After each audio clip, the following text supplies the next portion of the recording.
आप सभी को जय मसीह की। और आज की सुबह के लिए हम यूहन्ना रचित सुसमाचार अध्याय 1 वचन 18 को पढ़ेंगे।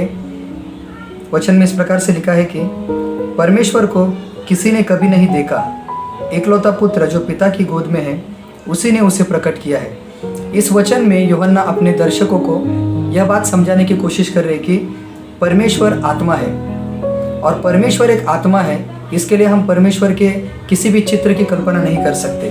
हम नहीं कह सकते कि हमारा परमेश्वर ऐसे दिखता है या जैसे संसार के ईश्वर है वैसे हमारा परमेश्वर है। फिर भी परमेश्वर ने अलग अलग समय पर अलग अलग लोगों के द्वारा अलग अलग रूप में अपने लोगों से भेंट की है, अपने लोगों से अपने आप को प्रकट किया है अपने लोगों के ऊपर।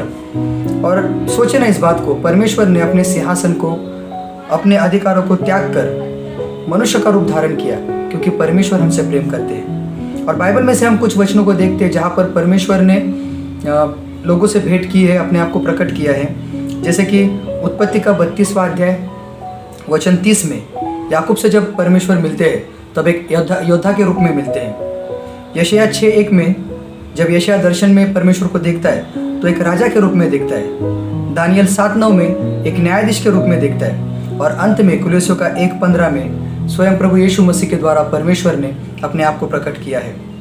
इसलिए हम परमेश्वर के किसी भी चित्र की कल्पना नहीं कर सकते। उसे बिना देखे हम उस पर ऐसा विश्वास करते हैं जैसे हम उसे देख रहे हैं। यह हमारे विश्वास की नींव और हमारे आशीष का कारण है।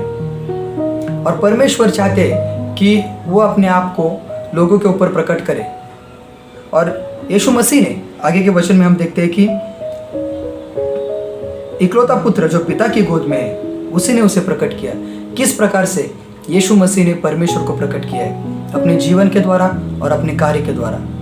परमेश्वर पिता की जो भी इच्छा, जो भी योजना मनुष्य के लिए थी, उन सारी योजनाओं को यीशु मसीह ने संसार के सामने रखा है ताकि लोग परमेश्वर पर विश्वास करें। यीशु मसीह का जीवन, यीशु मसीह के द्वारा जो चमत्कार हुए, यीशु मसीह ने जो चंगाई दी, जो कुछ यीशु मसीह परमेश्वर से सीखे थे या परमेश्वर के साथ जो उन्होंने सीखा था, उन सारी बातों को यीशु मसीह ने लोगों के ऊपर प्रकट किया है कि लोग परमेश्वर पर विश्वास करें।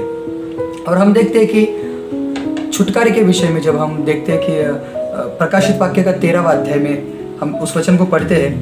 बहुत ही इंटरेस्टिंग वचन है। वहाँ पर लिखा है कि जगत की उत्पत्ति से पहले ही मेमना घात किया गया। मतलब मनुष्य का छुटकारा इस संसार की नींव डालने से पहले परमेश्वर के मन में हो चुका था और परमेश्वर ने यीशु मसीह के द्वारा इस कार्य को लोगों के ऊपर प्रकट किया है। एक विश्वासी किस प्रकार से अपने जीवन से परमेश्वर को प्रकट कर सकता है? सेम यीशु मसीह का अनुकरण करते हुए अपनी चाल के द्वारा, अपने स्वभाव के द्वारा, अपने जीवन के द्वारा।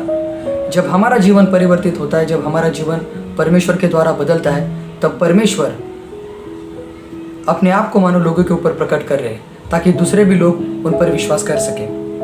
और हम देखते हैं मत्ती का 5 और 5वां अध्याय वचन 16 में मत्ती इस प्रकार से लिखते हैं कि 5वां अध्याय वचन 16 में उसी प्रकार तुम्हारा उजियाला मनुष्य के सामने चमकेगी, वे तुम्हारे भले कामों को देखकर तुम्हारे पिता की जो स्वर्ग में बड़ाई कर सके।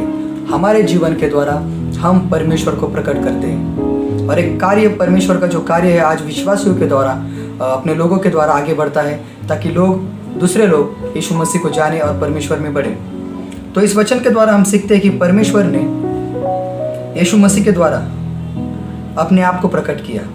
और हम भी प्रार्थना कर सकते हैं, हम परमेश्वर से विनती कर सकते हैं कि परमेश्वर आप हमारी आंखें खोलिए कि हम आपको देखें, आप हमारे कानों को खोलिए कि हम आपकी आवाज़ को सुने, आप हमारे जीवन में अपनी इच्छा को पूरा करने के लिए हमारे दिल को खोलिए ताकि हम एक ऐसा जीवन जी सके जिसके द्वारा लोग आपको देखें, आपको जाने और आशीषित हो। धन्यवाद।